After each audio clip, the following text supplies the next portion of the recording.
I'm Dana Denha, and you're watching FYI.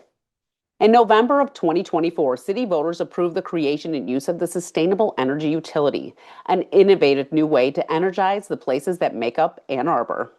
The Bryant community is being used to pilot this program. Watch the beginning stages of the process as this area of town becomes an example of how we can reach the city's sustainability goals.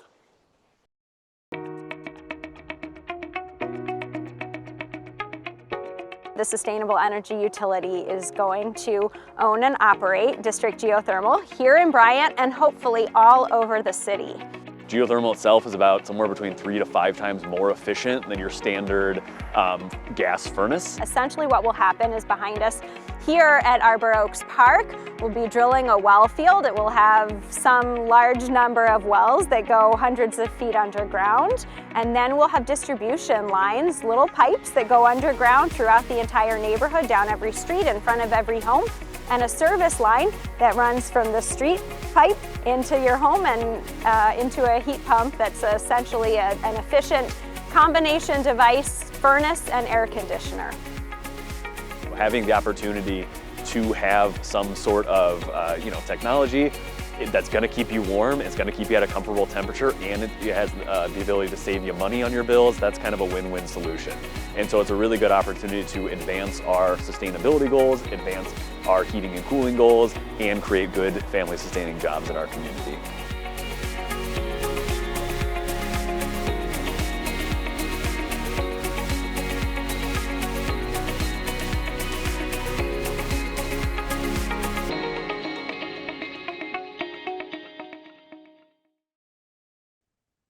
Stay tuned, and we'll be back with more in exactly 30 seconds.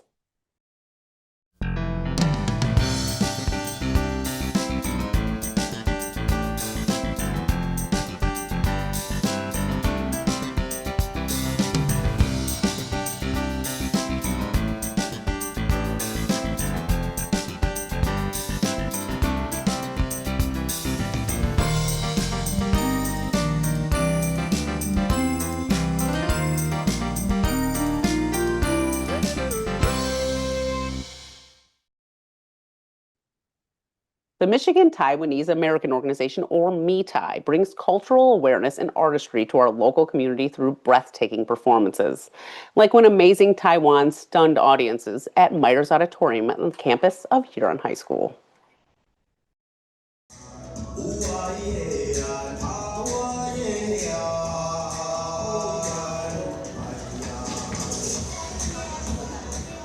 Let's welcome the National Taiwan University of Sport as they bring you the unforgettable cultural experience of Amazing Taiwan.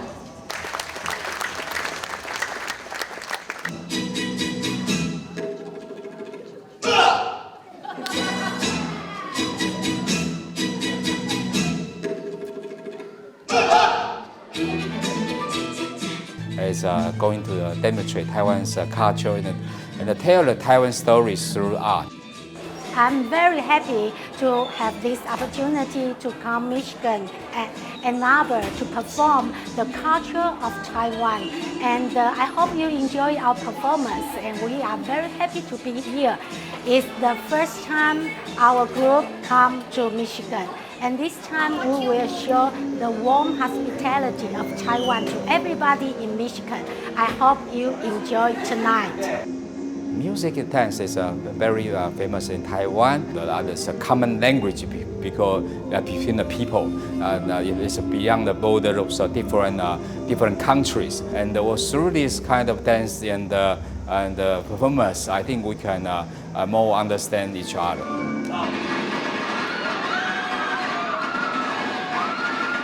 So this time we want to show the youngest and the passion of Taiwan.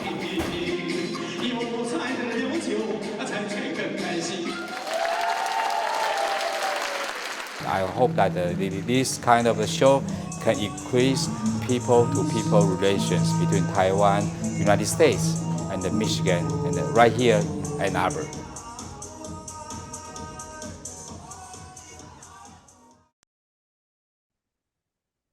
For more on the Michigan Taiwanese American Organization, visit MiTAI.weebly.com.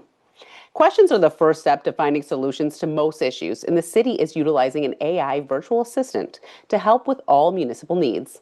Learn how to activate Ask Ann in this month's City Roundup.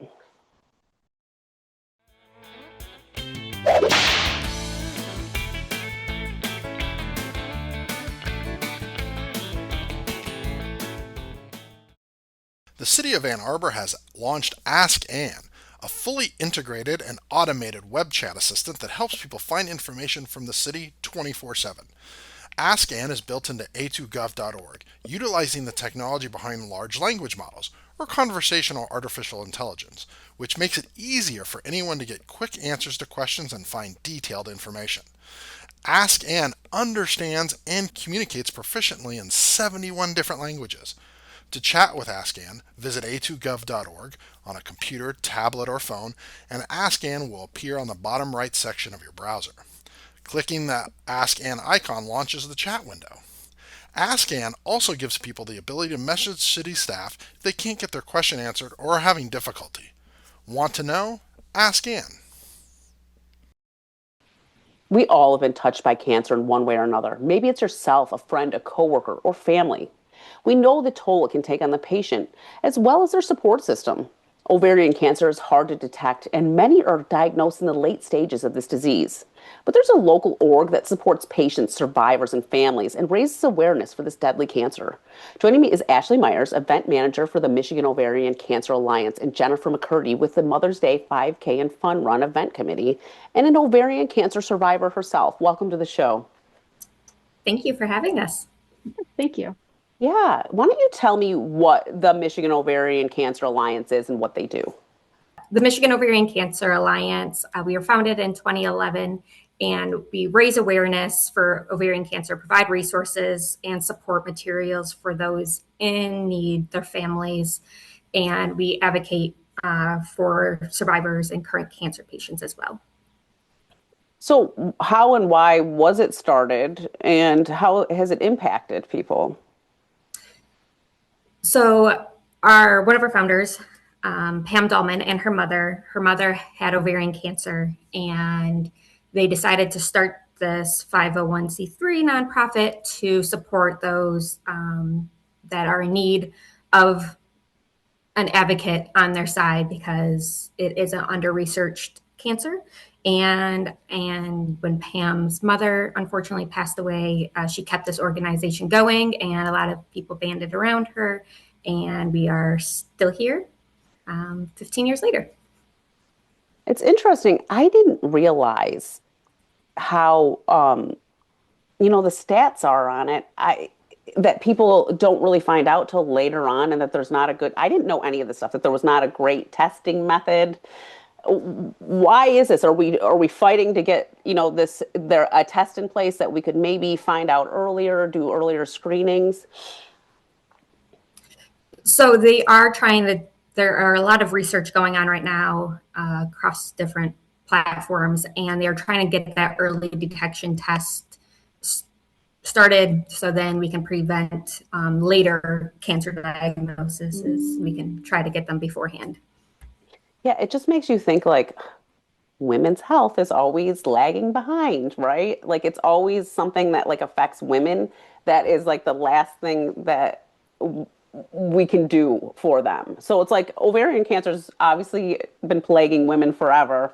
And to find out in 2026 that a lot of times people aren't finding out until their late stages sounds outrageous to me. And so I hope that in the next 10 years we see a big change. We are hoping that as well. Yeah. Jennifer, why don't you tell us a little bit about you and your story and how you found out? So I was diagnosed in November of 2014. It was kind of like I've heard other people say, a fluke. Mine was thankfully caught early. I had some ovarian cysts that were not going away. So my gynecologist decided we were just going to go on to remove them. When she got in there, then she found the cancer. So then my quick 90-minute procedure to remove the tumors became a 6-hour complete hysterectomy. They took the omentum. It became this much larger ordeal. And I woke up with all of that, finding I had a cancer diagnosis and had all that done. So it was quite the shock to the system.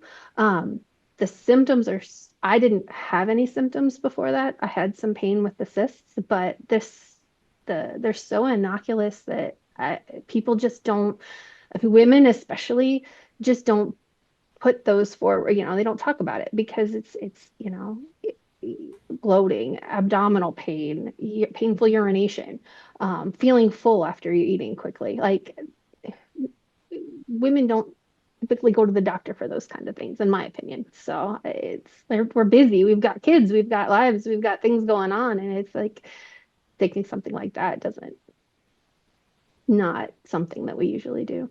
Well, and I'm sure if you're an age where you still menstruate, you would equate a lot of those symptoms to your menstruation. Yes. Yeah.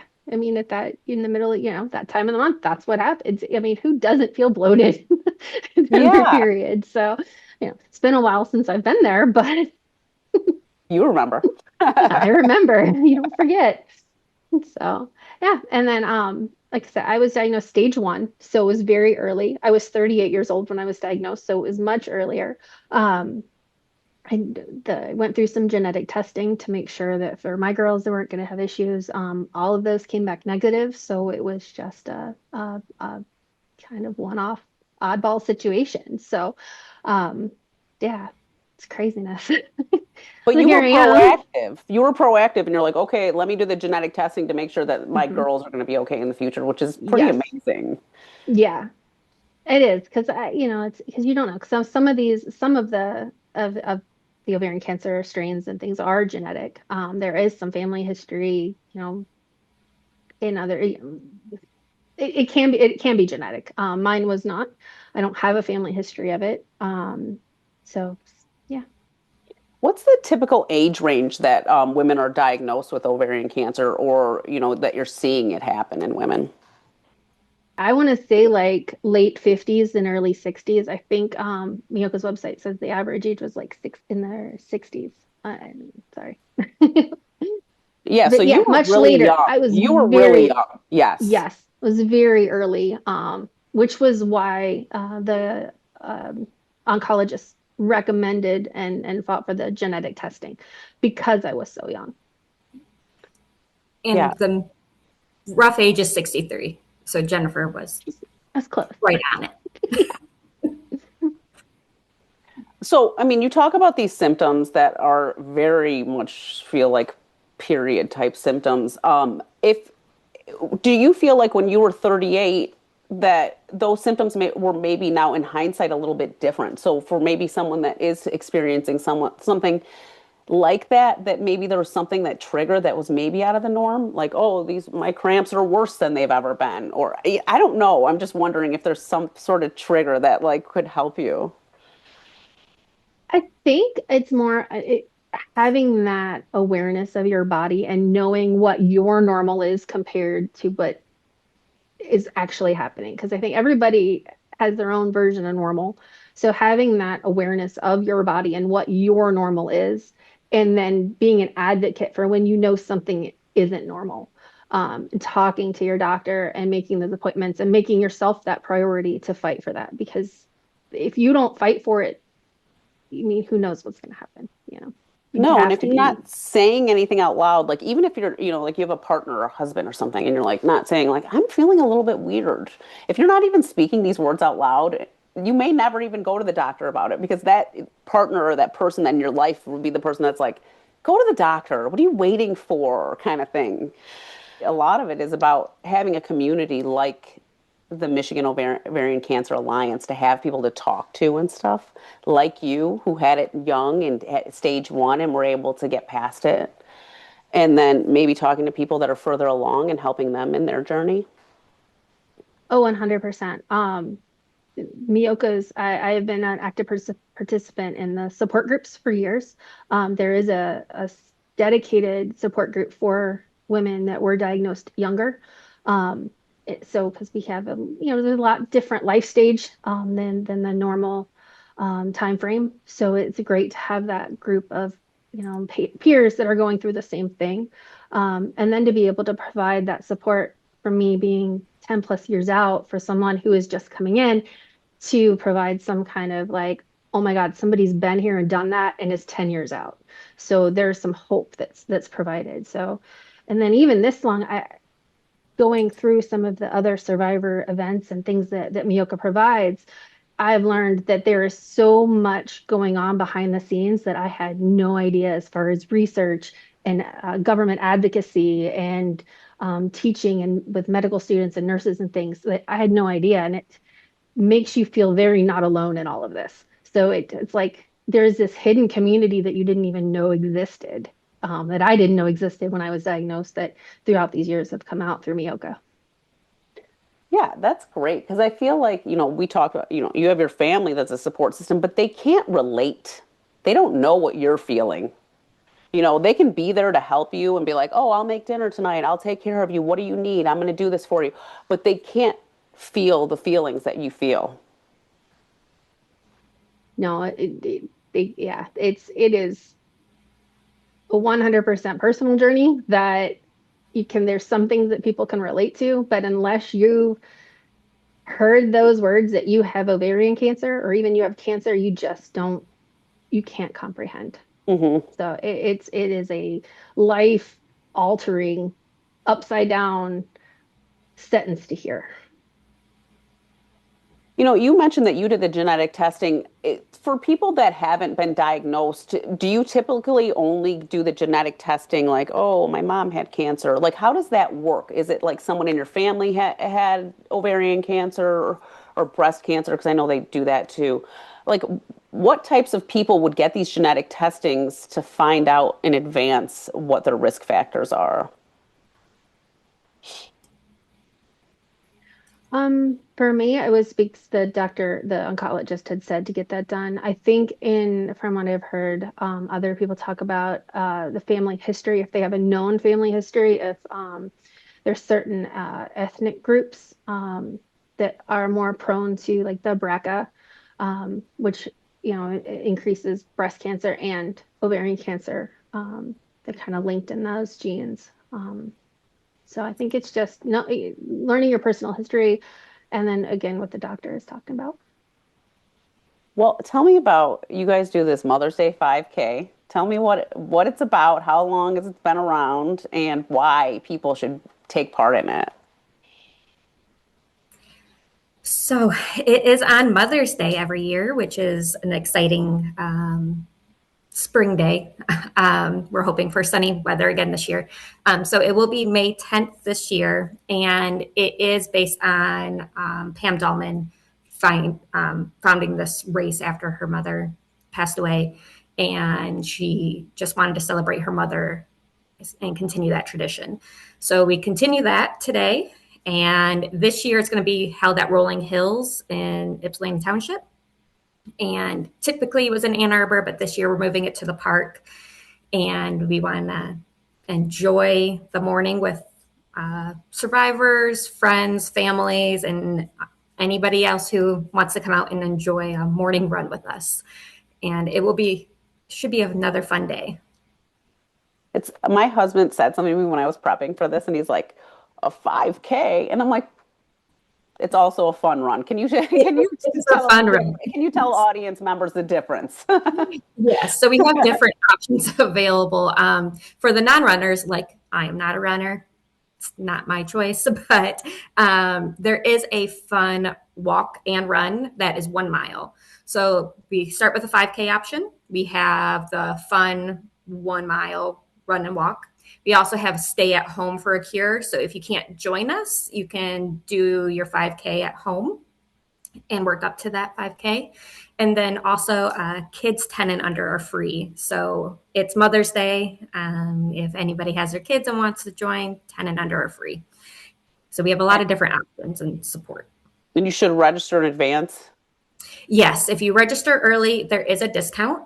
You can still register up till that day, but we encourage early registration and then also we do have t-shirts that people can buy, and that deadline is in April. So if you want to come out, get your t-shirt and run with that t-shirt or walk with that t-shirt on, we encourage early registrations.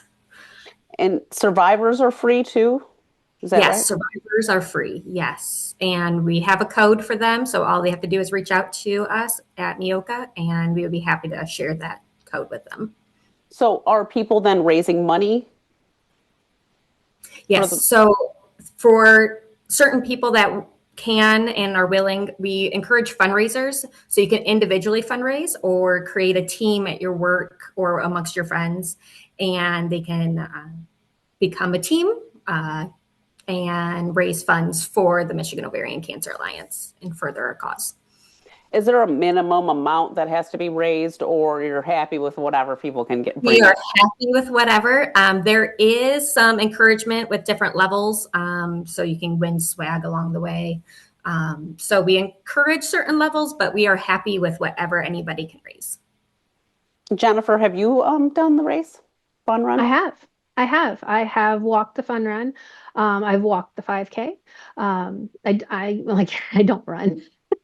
Running is not my thing. None of us do, apparently. There are some people that do, and God bless them, because here we are promoting them.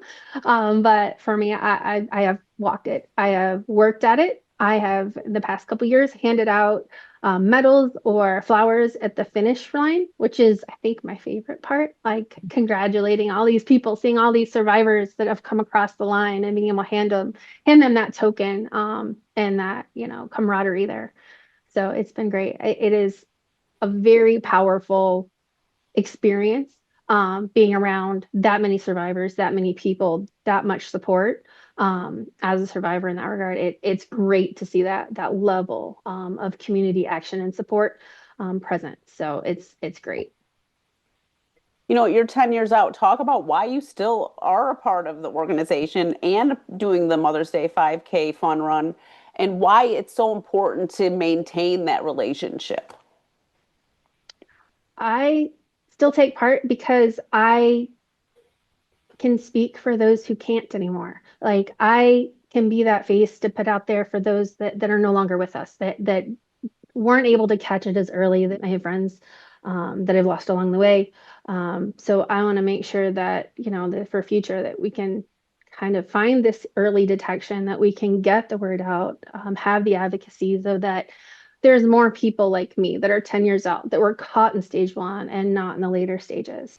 Well, we're just about out of time, but before we go, I want you both to say, in your own words and in your own experience, why it is so important to raise money and awareness for ovarian cancer.